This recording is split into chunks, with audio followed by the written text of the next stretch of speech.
नन्हे दोस्तों की जादुई यात्रा। एक छोटे से गांव में तीन सबसे अच्छे दोस्त रहते थे, गुड्डू, मीना और बबलू।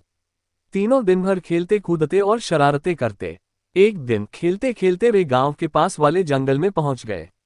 वहां उन्हें एक पुराना, बड़ा और चमकदार पेड़ दिखा जिसकी शाखाएं आसमान को छू रही थीं।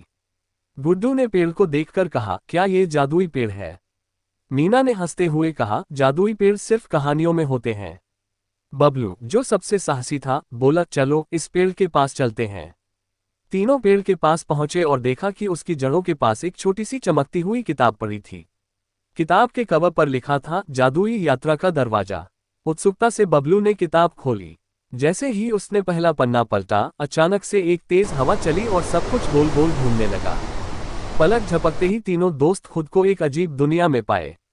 वहां आसमान गुलाबी था, पेड़ चॉकलेट के बने थे और नदी में दूध बह रहा था। दूर दूर तक तितलियां उड़ रही थीं और हर तरफ मुस्कुराते फूल थे। एक छोटा खरगोश उनके पास आया और बोला, आप कौन हो और यहाँ कैसे आए? गुड्डू ने सब कुछ बताया। खरगोश मुस्कुराते हुए बोला, ये जादुई दुनिया है, लेकिन अगर तुम यहाँ कुछ गलत करोगे तो तुम फंस जाओगे। बबलू ने शरारती होकर कहा, चलो देखते हैं यहाँ और क्या क्या है। तीनों ने घूमना शुरू किया।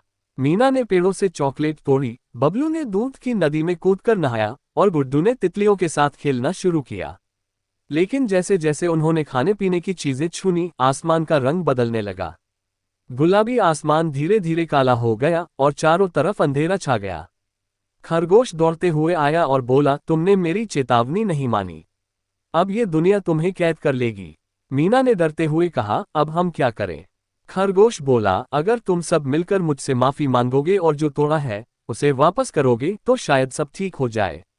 तीनों ने जल्दी से पेड़ों पर चढ़कर चॉकलेट वापस लटकाए, नदी में दूध नहीं बहाया और फूलों को सही किया। फिर उन्होंने खरगोश से माफी मांगी। धीरे धीरे आसमान का रंग फिर से गुलाबी हो गया और एक तेज रोशनी ने उन्हें वापस उनके गांव पहुंचा दिया।